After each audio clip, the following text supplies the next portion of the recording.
But yeah, tell us all about A Plus Powder Coaters. I know you're all in Ohio there. Tell us about your facility and all that you offer your customers. Well, we started in 1996 with the idea of doing powder coating. In 1997, by March, we had the equipment installed. We started with just a conveyor line and with the idea of putting a batch in within a few weeks. We now have a conveyor line that's capable of parts that are 42 inches wide, 66 inches tall, and we can do up to 20-foot parts on our conveyor line provided the right profile. We have 3 batch systems capable of doing 30-foot parts up to about 8.5 by 9.5 by 30, several thousand pounds.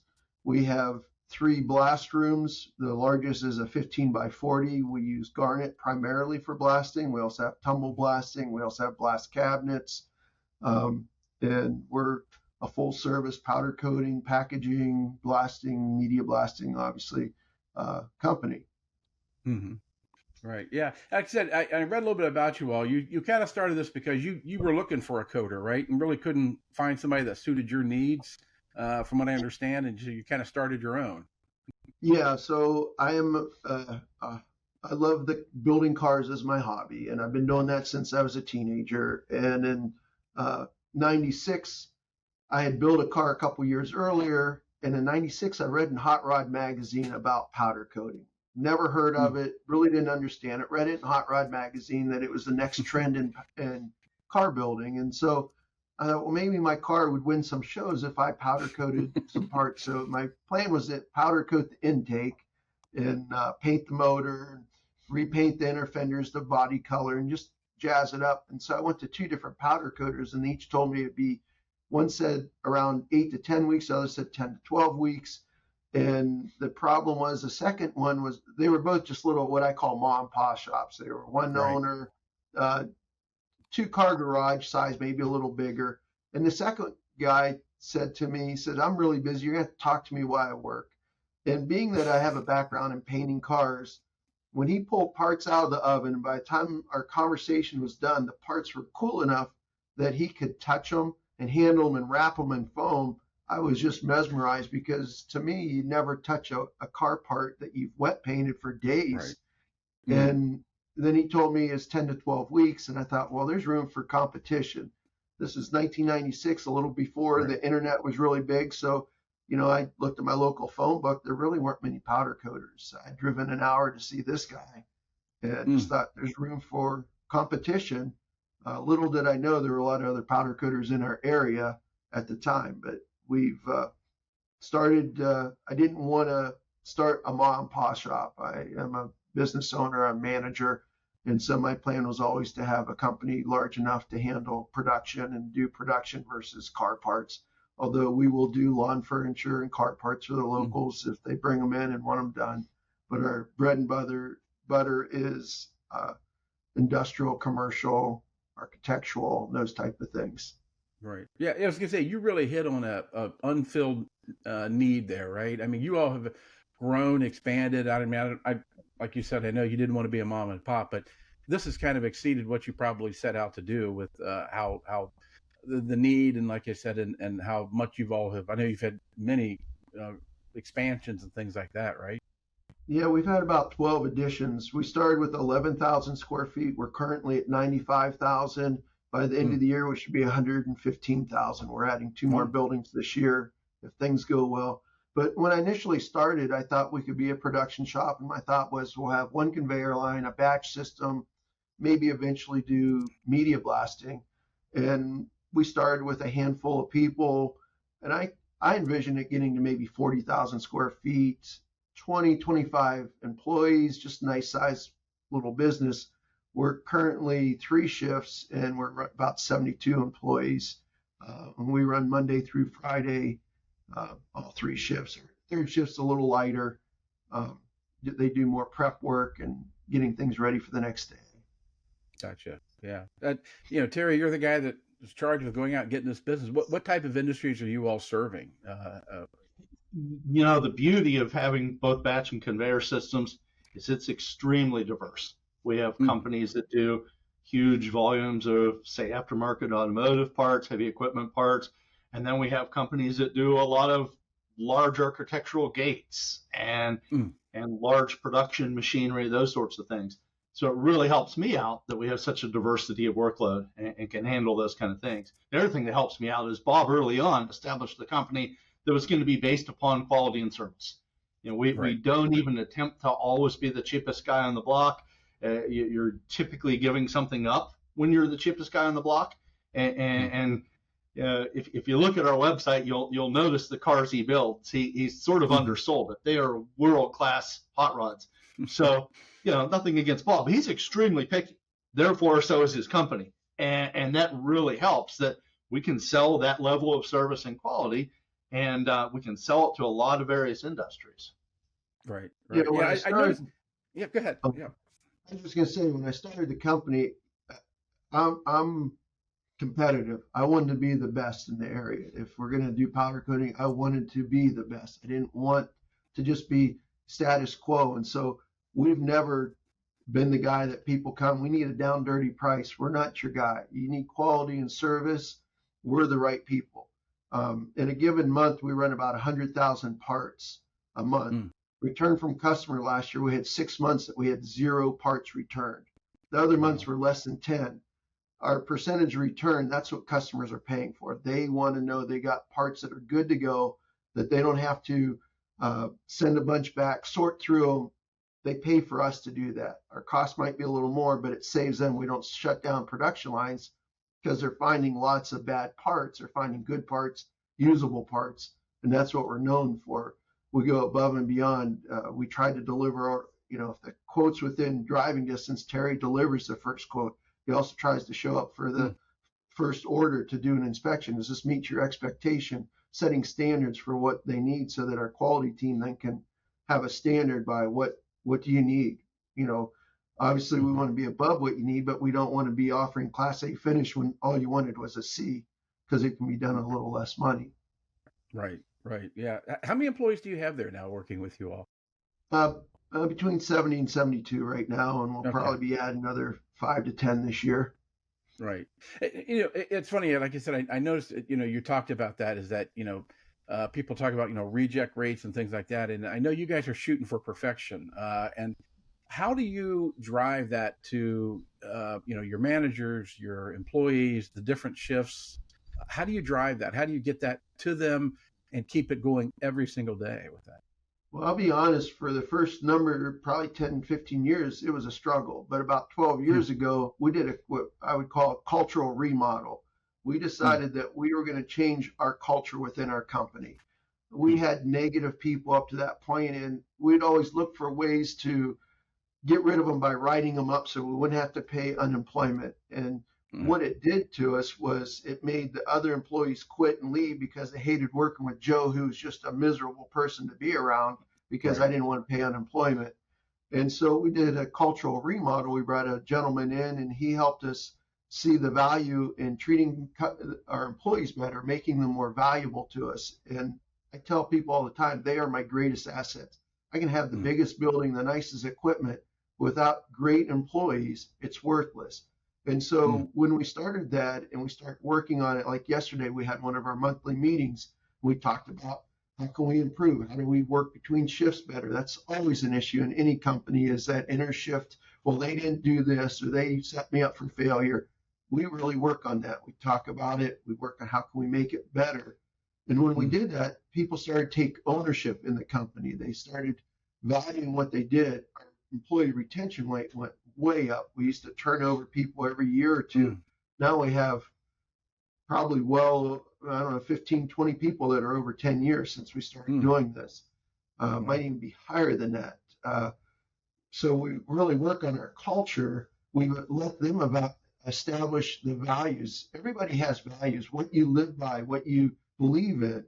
And we allow the employees to do it. So we started off at the time, 12 years ago, there's 26 employees, and we sat in a room and we had a facilitator say, what do you guys want to be known for? Everybody has values, things you subconsciously live by. What is it that you want A+ to be known by? And we came up with 32 values, and the facilitator said, well, we got to get down to 3. So we did it like a basketball sheet where you have these two. Which one do you like out of these two? How about these two? And we kept narrowing it down. But he told me I had to be quiet. Well, I'm a talker, but he said the employees have to establish the values, not you. Because if you want them to live by them, to believe in them and buy into them, they have to establish them. He wouldn't allow them just to come up with a word is, okay, what do you mean by that? And what we come up with is respect, attitude, and quality. That's what our employees want to be known for. That's what they believe in. They came up with their own mission statement, which I was just so impressed with. So simple. It's just be your best for everyone's success. And what they meant by that, a young man said, if we can make our customers successful because they have great parts from A-plus powder coaters, he said that makes us successful. Being successful is our job security.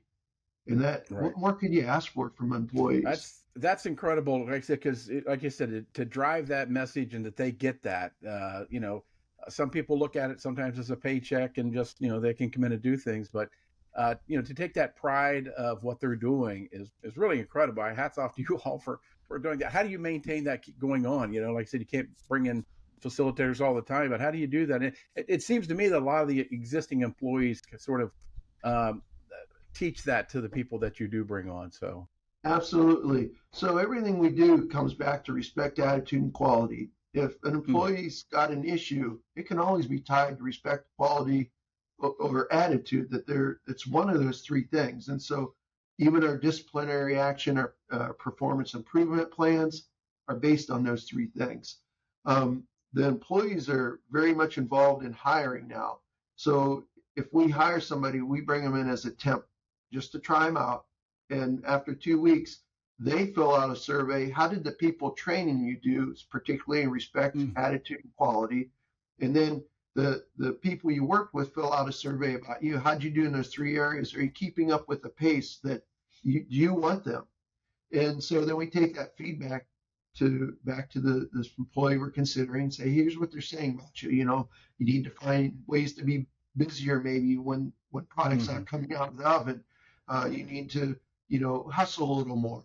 And we'll give them 2 more weeks. We also then talk to the people that evaluate them. If the employee's like, man, they were rude to me, they weren't respectful, then we address it. And so it helps with our hiring practice because employees have a say in who's hired. We don't hire without their recommendation.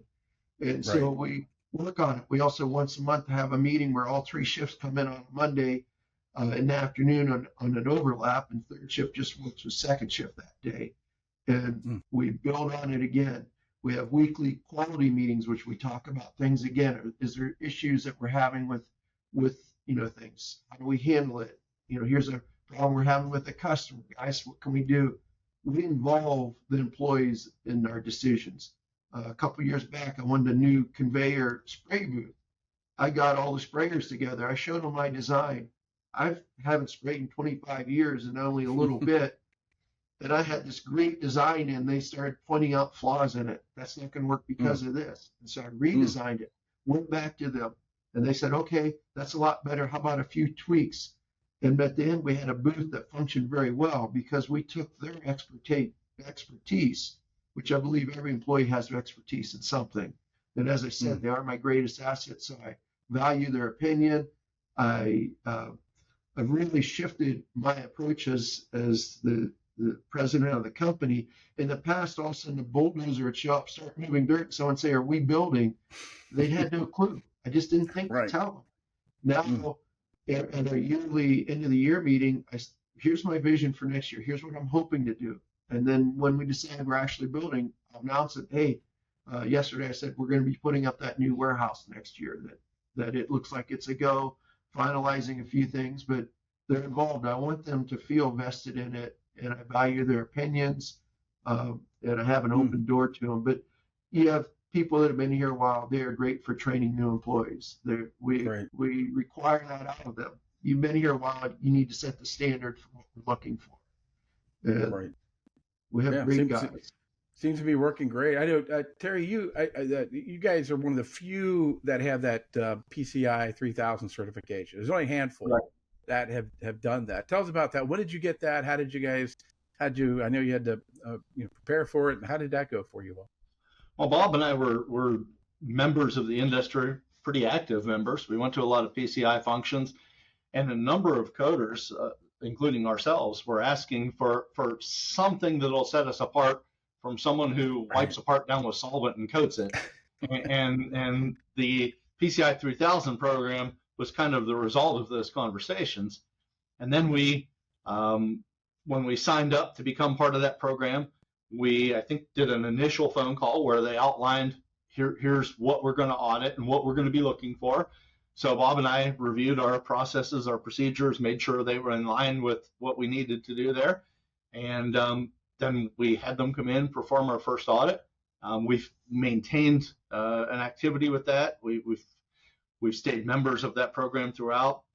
We've passed, I don't know, 3 or 4 more audits since then, including numerous, self audits in addition to those. And we learn a little something every time. When you get a third party who comes in with a neutral eye and looks at things, that I don't know that there's been a time yet that we haven't had kind of an aha moment that, hey, we could be doing something better here. And we implement those recommendations and we take those results to heart. And it's been a great program for us. It also allows us, a lot of companies anymore want to come in and audit you before you start doing their work. What makes that really easy? Because we've already passed audits done by industry experts. Oftentimes that customer will come in and they'll take what would be a full day audit and condense it to an hour or two. Well, these guys say that A+ is great at this, that they do what they're going to say they're going to do. So, I'm largely going to take their word for it. They're just merely confirming what PCI has already stated. One of the things that differentiates us is our database system that we've had custom written.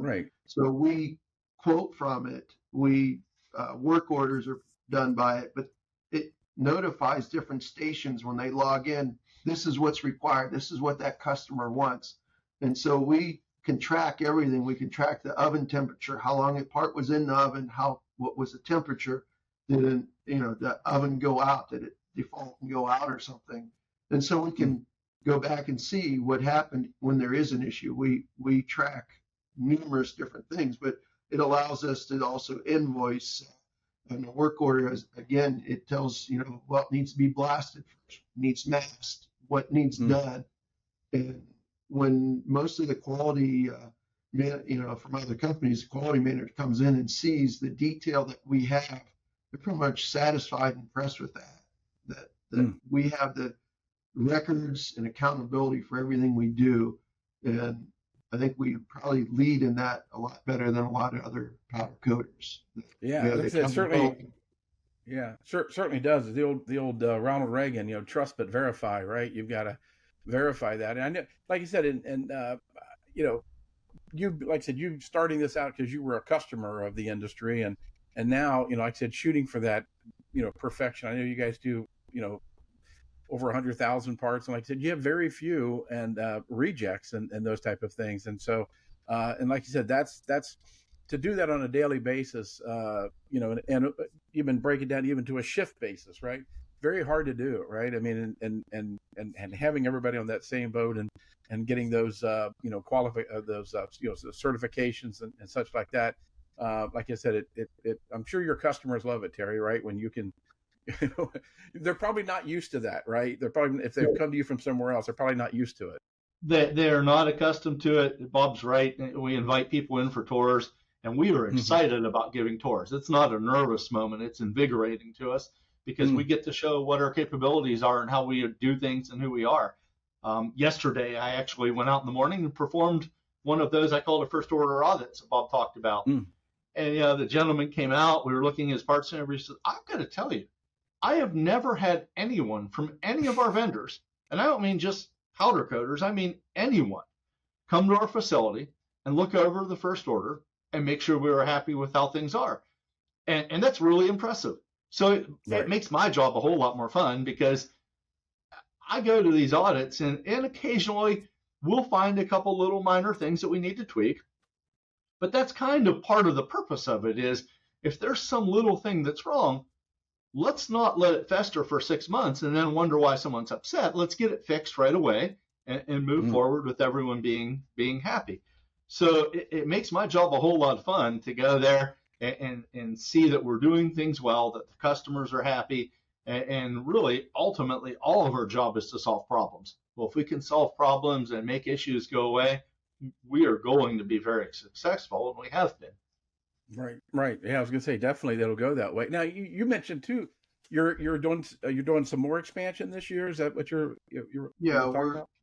we last year we put up about 17,000 square feet, a warehouse, so that we could have room for our latest batch system, and it's taking off, and we just need more room for storage of raw material coming in. We have the capability of backing 2 flatbed semis in our building at a time, and we have 5 loading docks. So we have a lot of shipping capacity, but we need more room for storing unfinished and finished goods.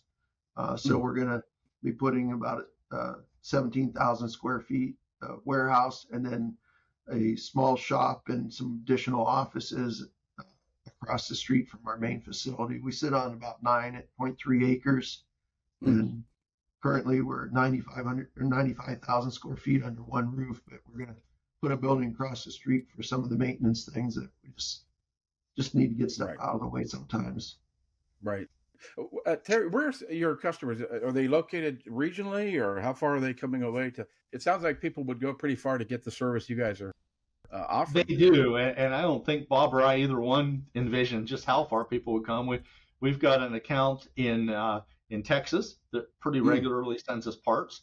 We've got an account in the Netherlands that sends us parts from various places, but the majority of them are Ohio, Pennsylvania, West Virginia, New York. But we'll take work from really anywhere someone's willing to send it from, and given that we can do such large parts and such large volumes, that makes it more worthwhile for someone to send a part quite a distance. They're getting what they want, and there aren't that many shops that can provide the kind of service and quality that we do. So it really helps. There's not many. There's not many. There's only a few probably that I could even on one hand count. And one of the biggest reasons I think is what you all have talked about is the training, and it's not cheap to do this type of stuff, right? It's not cheap to invest in employees and keep those. And I think that's, like you mentioned, you could buy all the equipment you want if you don't have the labor the trained labor and to do it, you're going to be going nowhere with that. And that, like I said, it's got to be good to know that it is a hard thing to have competitors come up to the level you all are at. It's not going to happen easily. Very true. I mean, I was going to say in that area with that. So I know go ahead. Yeah. I was just going to say, I would think the typical radius for a powder coater is about 50 to 70 miles. We're probably 200 miles. We got customers, quite a few in the 3 hours away, just because of the quality service we offer and the capabilities we can do that other coaters can't. And that's been the key to our success, is that service and quality. Right. Yeah. Probably, the additional expense of shipping to you all was knocked off by not having the issues, right? Not having the issues of those. I know a lot of OEMs say they would pay extra to get it done right. I mean, that's seems to be the success amongst people in that. But definitely. Yeah, the other advantage, Tim, is we have a number of customers who we've earned their trust. So rather than shipping the parts back to their facility, they just send it to the end user. So that cuts some shipping costs out of the equation, that they have a confidence level that they can do that. That's great. Yeah. I know, I just said, I know just, the people at Chroma had told me about you all, and I had learned a little bit about you all, but I know you're talking about that. It's good to have another competitor for us powder coating supplies, isn't it? Sometimes to come in. I know. So you all have been using them for about maybe a year or so. Is that right, Chroma? Yeah, that sounds about right. And we've grown to the place now where it's not just the Bob and Terry show. We have operations managers, we have estimators, we have quality personnel, and those guys have done a great job of just constantly looking for quality new suppliers. Right. Yeah. Like I said, to have that variety. I know there's sometimes, especially whether it's equipment or chemicals or whatever, when you only have 2 or 3 you got to choose from, you're kind of stuck sometimes. It's great to have somebody come in the market and offer offer an alternative, because it kind of keeps everybody on their toes, doesn't it? I think a little bit. Absolutely. Yeah, definitely. Big question, Bob. Did that powder coating help you win any more races, or did it? Well, prior to that, I never made a magazine. After that, I've been in every car magazine, hot rod, popular hot rod when it was around, Camaro, Performers. I was in dozens of magazines. I've probably been total 40 or 50 magazines. Most recently was 2 years ago. I was in Hot Rod's 75th anniversary edition with my latest Corvette, and they gave us 2 articles, and that was pretty prestigious. They introduced that magazine at SEMA, and the car was at SEMA. And so they did a feature in the middle of the magazine, the back of the magazine. That was 8-page feature, 6-page build story showing pictures that I'd taken building the car in my garage. So I have done well, but I've really transitioned from building show cars to race cars. I raced quite a bit. I won 2 autocross championships this year, the Good Guys Pro Class, and also King of the Mountain in Clearfield, Pennsylvania, in one of my Corvettes. So I'm an avid autocross and road racer, and just like building and tinkering on cars. Can't say that powder coating made me any faster, but it has allowed me to afford and continue my hobby. Right. Well, like I said, it's and what a great marriage, right? Your hobby and your vocation coming together a little bit, and it often doesn't happen, does it? No, and I'm fortunate being the owner that when I need parts done, I can have them that day. So, when I'm in a hurry to get somewhere on need a part powder coated, the guys take good care of me, just as they do with all our customers. Always try to make them important and take care of their needs.